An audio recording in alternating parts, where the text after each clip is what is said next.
Google Pixel 6 Pro? Let's open the box and find out.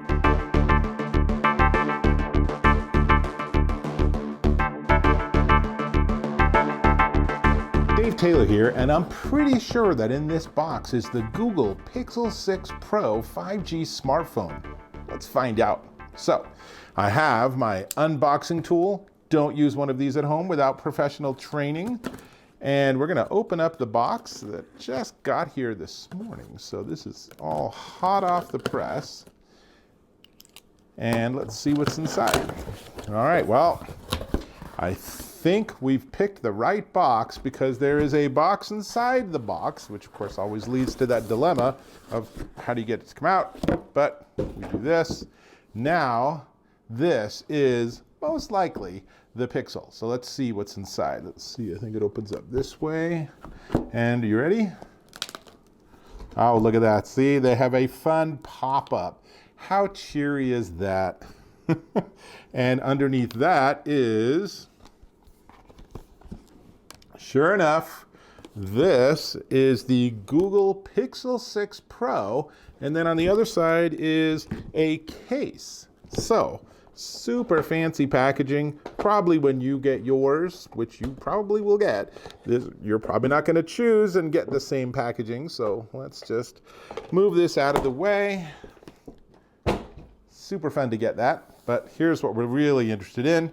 The Google Pixel 6 Pro smartphone, and this is brand new, and it's a remarkable piece of hardware. For one thing, this is Google saying we want state-of-the-art, top-notch everything. So they started out trying to do really competitive smartphones, and then they seemed to sort of dip down a little bit and be looking more at the price and the cost and the expense of the device. So they did something a little more affordable, but this bumps right up to the almost $1,000 mark. So let me tell you a little tiny bit about the phone, then we'll open the box and see what's in it. We can also open up the case. I'm pretty sure I know what's in it, a case. But this is powered by the Tensor CPU, which is really a pretty powerful new chip. And Google and Apple, a lot of these companies now are bringing their chip design in-house so they can really focus on what they think is most important. So the Tensor chip is really all about machine learning and AI. And this runs Android 12, and it has a lot of smarts in it, and that's gonna be really fun. Now, configuration-wise, 12 gig of RAM. This is a 128 gig device, pretty sure. Yep, so this is a 128 gig device. You can get it up to 512 gig, 6.7 QHD plus LTPO display, running at 3120 by 1440 at 512 pixels per inch, which is incredible density, which means everything's gonna be really crisp on it.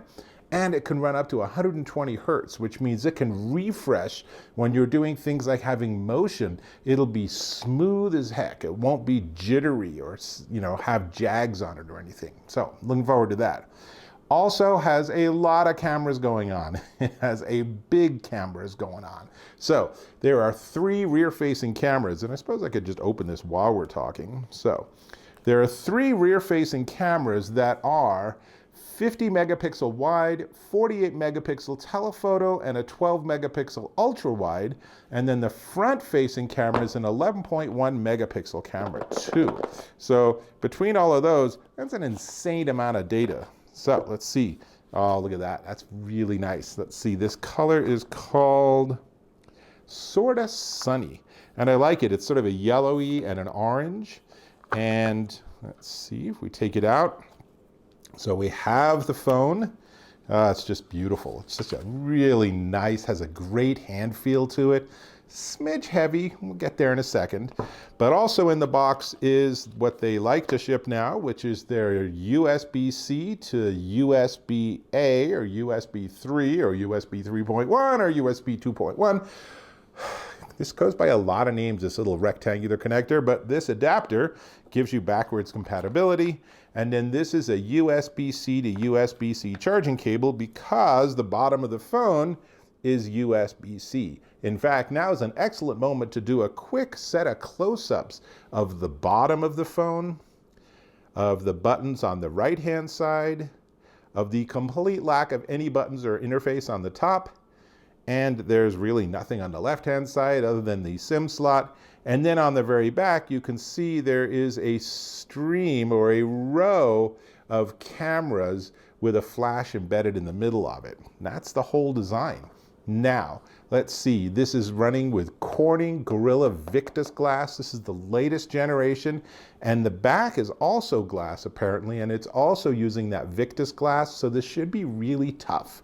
We have a case, but maybe we don't need it. I don't know. I always put phones in cases because I'm always anxious about them getting damaged. Now, battery-wise, this is pretty sweet. This has a 5,003 milliamp hour battery, which will definitely give you 24 hours of battery life. That USB connector lets you charge it, but it also does wireless Qi charging, and it's a fast charge because it can take a lot of wattage. And there's a new Pixel stand coming out any day now, and I'm looking forward to having that so I can just put it on the wireless stand and have it charge super fast. Really cool. Now, one of the other things this phone has, assuming it will power up, and it is powering up, it has an under-display fingerprint sensor. I don't know that I've seen that before working properly on a phone. I'm actually pretty psyched about that. It just seems very futuristic. It's kind of like having to put your whole hand on your tablet to unlock it. I will totally sign up for that because that just seems very Mission Impossible, right? Very cool. Now, running Android 12, so it is the very latest. I did notice that on my Pixel 5a, it also upgraded to Android 12 this morning, so that's really fun. This is giving me the welcome to your Pixel. I'm not going to go any further than that in this unboxing. I will tell you dimensions wise, it's 6.5 inches by 3 inches by 4/10 of an inch thick and 7.4 ounces. So really lots to like here. Beautiful phone, really great feel to it. Let's see how this case works. Let's see, there's no obvious way to open it. Oh, maybe this.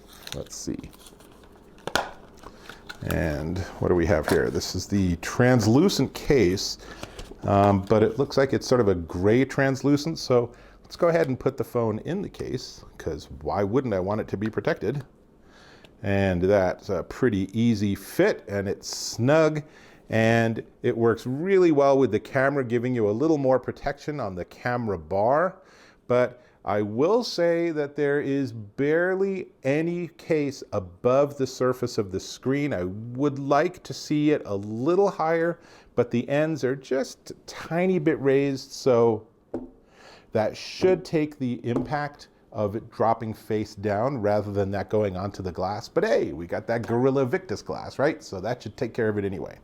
So that's it. That's what's in the box. I am super psyched to get this phone out in the wild and to start playing with it and take photos and videos. And there's a lot of amazing AI in terms of how it lets you edit and modify camera photos and stuff. And I'm really looking forward to playing with that. And of course, I know maybe it's just me, but that under display fingerprint sensor is really cool. Oh, by the way, notice that of all the things I showed you on all the different edges, no 3.5 millimeter jack. If you're going to use audio, you're either going to connect via USB-C, which you're probably going to have a hard time finding a device that does that, or you'll be using Bluetooth. Honestly, I love so much about this phone. I wish they had the 3.5 millimeter jack. Maybe you too. Let me know in the comments. Otherwise, maybe I'm the one. And everyone else is like, Bluetooth, go team. So let me know. Leave me a comment. In fact, go ahead and click on that subscribe button if you're so inspired. I get lots of gear. I am super honest in my reviews. I will give you the good and the bad and lots of close-ups. So click on that subscribe button. Give me a thumbs up. Really appreciate your feedback. Now, the only thing left to talk about with this, I'm going to take the case back off actually, because I actually really like the color scheme. Why would I put a gray case on this cheery color scheme, right? So this is the Google Pixel 6 Pro 5G smartphone, and it's $899.99 at store.google.com. If you would prefer to pay for it in installments, you can buy it through Google as an unlocked phone for $37.46 a month times 24 months. Or you can always go ahead and just get it through your favorite cell phone carrier or provider or Best Buy, etc., etc. So lots of options, beautiful new phone, really psyched to play with it some more. And that's all I got, and I'll hope to catch you in my next video.